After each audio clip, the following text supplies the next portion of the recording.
Hello friends, welcome to traveller news channel. So मेरा लद्दाख सफ़रनामा, in fact हमारा लद्दाख सफ़रनामा अभी जस्ट रिसेंटली कंक्लूड हुआ। 8 जून को हमने अपना लद्दाख ट्रिप कंप्लीट किया, Ahmedabad to Ladakh and back to Ahmedabad. हमने स्टार्ट किया था 27 ऑफ मई को और टोटल अराउंड 13 डेज़ लगे हमको ये ट्रिप कंप्लीट करने में। सो जो मेरे बाकी के वीडियोज़ है वो तो आएंगे, बट मैंने सोचा कि पहले अपना एक्सपीरियंस शेयर करूँ। सो इस वीडियो का पर्पस था कि मैं पहले आपसे ये शेयर कर लूँ कि मेरा जो बाइक था वो कैसे था, मैंने क्या क्या बाइक्स में काम करवाया। देन मेरा जो लगेज कैरी का सेटअप था वो क्या था, मैंने क्या क्या चीज़ें ली थी, एंड बाइक में कुछ काम कराया था कि नहीं कराया था, and overall dos and don'ts क्या रहेंगे। सो फर्स्ट थिंग, मेरा लगेज सेटअप। सो 3 चीज़ें मैंने रखी थी अपने लगेज में, कंसिडरिंग कि बाइक पे पूरा लोड है। पहला था टैंक बैग। तो मेरे पास एक 18 लीटर का मिलाशिन का टैंक बैग है जो कि मैंने बहुत पहले लिया था एंड मैं रेगुलरली यूज़ भी करता हूँ उसको। मैग्नेटिक टैंक बैग है बिकॉज एक्सपल्स जो मेरी बाइक है दैट इज़ स्टील का टैंक है उसका, तो magnetic tank bag is good option. But मिलाजिन का जो टैंक बैग है वो 18 लीटर्स का है एंड 18 लीटर बहुत सफिशिएंट होता है एक्सपल्स जैसी बाइक के लिए। एक्सपल्स, डोमिनार, इन सब बाइक के लिए 18 लीटर इज़ सफिशिएंट। जो 28 लीटर हो जाता है वो थोड़ा ज़्यादा ही बड़ा हो जाता है, ज़्यादा ही बल्कि हो जाता है। तो 80 लीटर में मेरा क्या क्या आया, मेरा एक सोनी का कैमरा था, सेमी SLR, एक मेरा गोप्रो का बॉक्स था, देन मेरा चार्जर्स, देन एक्स्ट्रा बैटरी वगैरह, देन व्हाट से एक और चीज़ थी, हाँ एक ट्राईपॉड वगैरह चीज़ें आ गई थी। तो जो भी मेरा एक कैमरा इक्विपमेंट सब था और डॉक्यूमेंट्स थे वो मेरे टैंक बैग में आ गए थे। देन एक मैंने टॉप रैक लगवाया था इसका स्टड्स का 23 लीटर्स का। नाउ एक्सपल्स में क्या है ना, जो टॉप रैक है उसका एक इशू रहता है कि वो टूट जाता है, वो बहुत ही वीक जॉइंट है और टाइम था नहीं कि मैं अपना टॉप रैक चेंज करवाऊँ। तो मैंने जो टॉप बैक बॉक्स है वो छोटा ही लेने का डिसाइड किया 23 लीटर्स का। और उसमें मेरा सिर्फ पर्पस था कि जो मेरा विंटर वेयर है, लाइक जो लाइनर्स हैं, एक जैकेट जो कि मैं लद्दाख में पहनने वाला था, देन जो मेरे चप्पल वगैरह हैं, देन जो रेन लाइनर्स है, रेन कोट है, वही रखा था मैंने। तो इंश्योर कि उसमें बहुत ज़्यादा लोड ना दूँ मैं, बिकॉज वो टूटने का रिस्क रहता है। तो जो भी बल्कि सामान था बट लाइट वेटेड था वो मैंने अपने टॉप बॉक्स में रखा था। एंड फाइनल जो है मेन जो लगेज था मेरा, दैट वॉज गार्डन गेज का। मैंने 70 लीटर्स का टेल बैग मंगवाया था।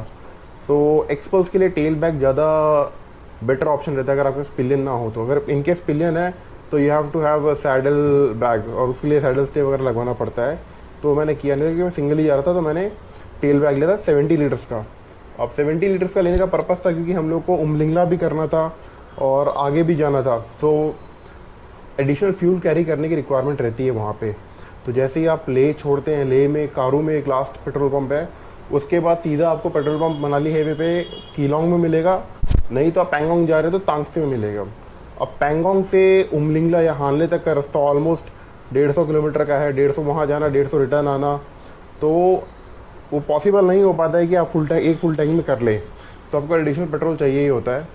इवन तो ब्लैक में फ्यूल मिल जाता है, जैसे हानले में आपको ब्लैक में मिल जाएगा, उपशी में मिल जाएगा ब्लैक में फ्यूल, बट वो लोग अराउंड 150 रुपये लीटर चार्ज करते हैं और उसमें क्या रहता है ना कि इम्प्योरिटी के चांसेस रहते हैं। तो देयर इज़ अ पॉसिबिलिटी कि आपकी बाइक कहीं रास्ते में बंद भी हो जाएगी। अब सारी फ्यूल इंजेक्टेड बाइक्स आ गई, ठीक है, तो हल्की फुल्की इम्प्योरिटी से भी वो आपका इंजेक्टर चोक हो सकता है, ब्लॉक हो सकता है एंड आपकी बाइक बीच रास्ते में बंद हो सकती है। तो वो रिस्क जितना कम से कम रहे उतना अच्छा। हाँ, तो जो थर्ड लगेज सेटअप था मेरा वो था 70 लीटर्स का गार्डन गेज का बैग। उसमें मेरे अराउंड 10 टी-शर्ट, 4 से 5 जीन्स और सबसे इम्पॉर्टेंट जो मेरा था थर्मल लाइनर्स मैंने लिए थे 2 सेट, वो बहुत ज़रूरी थे, तो वो चीज़ भी आ गई थी उसमें। तो ये मेरा एक ओवरऑल लगेज सेटअप था, आप वीडियो में भी देख सकते हैं।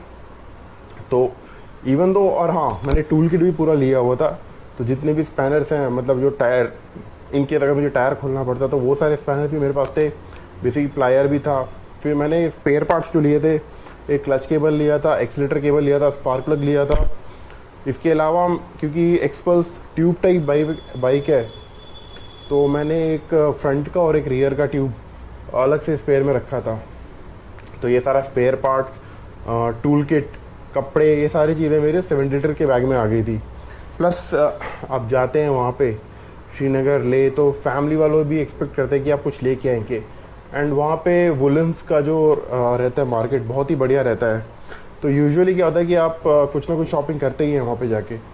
तो मैं भी जब श्रीनगर पहुँचा तो घर वालों के लिए शॉपिंग वगैरह की, तो वो एडिशनल एक लोड हो गया था। तो मेरा जो लगेज सेटअप था वो पूरा फुल हो गया था। इनफैक्ट जो स्पेस मैंने फ्यूल जेरिकन की रखी थी वो भी ख़त्म हो गई थी। तो वो एक अलग कहानी है, वो बात की बात है। और गार्डन गैस का एक बेनिफिट क्या रहता है ना कि उसमें स्ट्रैप रहते हैं अच्छे से कि बाइक से आप माउंट कर सके। तो अगर आपके पास बंजी कॉर्ड्स नहीं है ज़्यादा तो भी हेल्पफुल है। बट अगर आप लद्दाख जा रहे हैं या बड़ी टूर पर जा रहे हैं तो आई विल सजेस्ट कि एटलीस्ट आप 4 से 5 बंजी कॉर्ड रखिए। बिकॉज बंजी कॉर्ड का क्या रहता है ना कुछ कि वो विथ यूजेस टूटने लगते हैं। तो अगर आप एडिशनल बंजी कॉर्ड ले रहे हैं तो एक ही बंजी कॉर्ड पे ज़्यादा लोड नहीं रहेगा। तो मैं 6-7 बंजी कॉर्ड लेके गया था साथ में, एंड वो मैं सारे टाई करता था।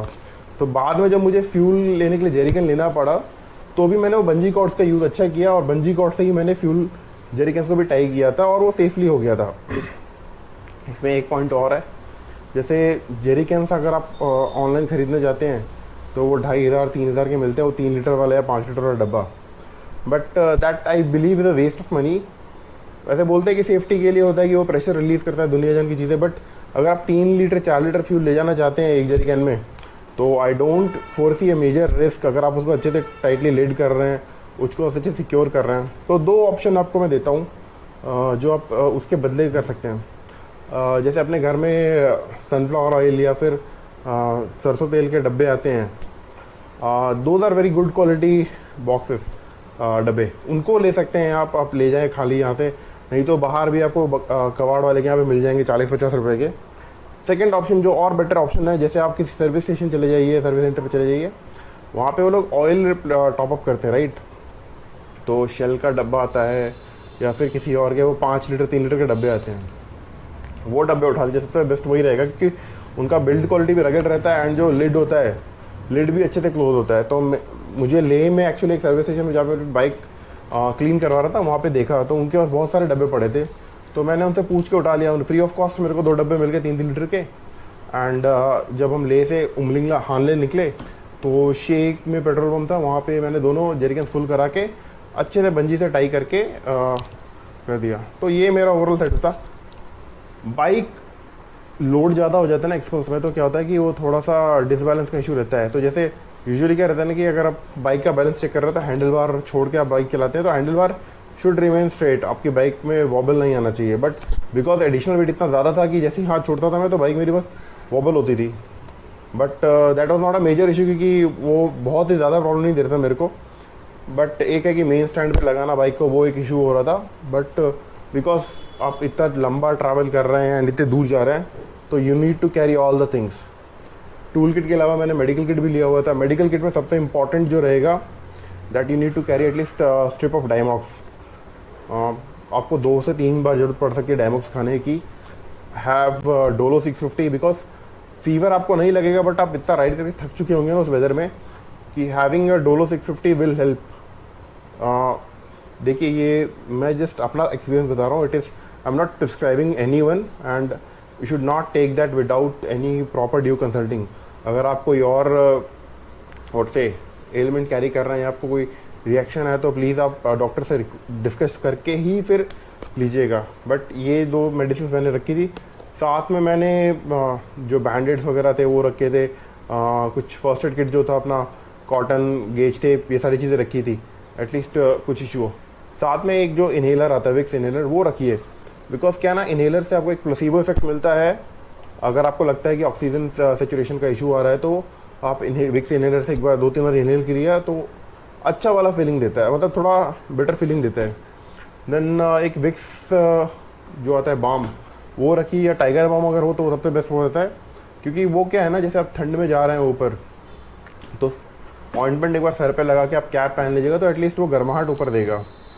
एंड देखिए बैटमैन मूवी में एक बहुत इंपॉर्टेंट चीज़ मैंने सीखी थी, जितनी भी ठंड हो सबसे इंपॉर्टेंट चीज़ होती है आपको अपने जो हर्ट वाला एरिया है ना उसको प्रोटेक्ट करना है। तो इंश्योर कि जो आपकी क्लोथिंग है near by your heart that should be sufficient enough. If your heart is warm your body will continue to pump the blood.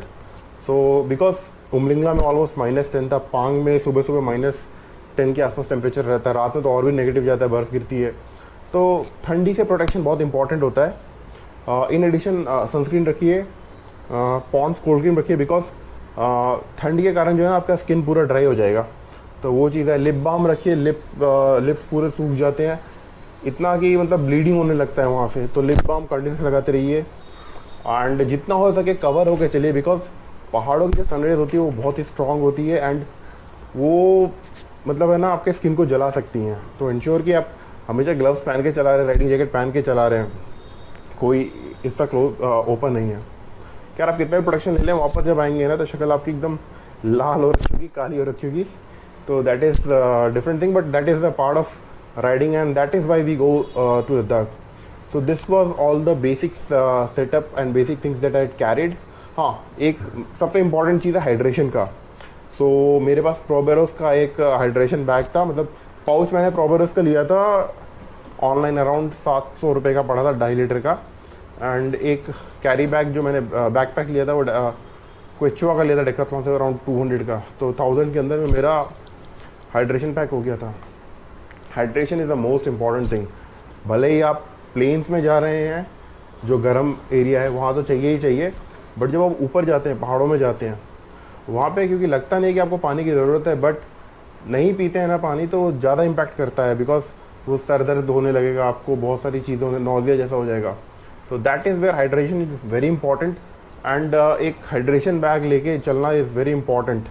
तो 2.5-3 लीटर का रखिए, और कहीं खाना खाने के लिए रुके ना रुके, बट प्लीज़ इंश्योर कि कहीं रुक के आप एक पानी की बोतल, 2 पानी की बोतल पे हाइड्रेशन को भर लेते हैं। That is really important. So this is all the learnings that I wanted to share. Apart from this I will also be sharing in next video मेरा जो रूट था अहमदाबाद से, वो क्या था, हमने लद्दाख में क्या क्या कवर किया और अनफॉर्चुनेटली क्या रह गया हमसे कवर करना, एंड मेरा फ्यूल और रहने का और खाने का कॉस्टिंग क्या हुआ, तो वो सब मैं आपको नेक्स्ट वीडियो में शेयर करूँगा। Thank you, hope you are all having a good day and July.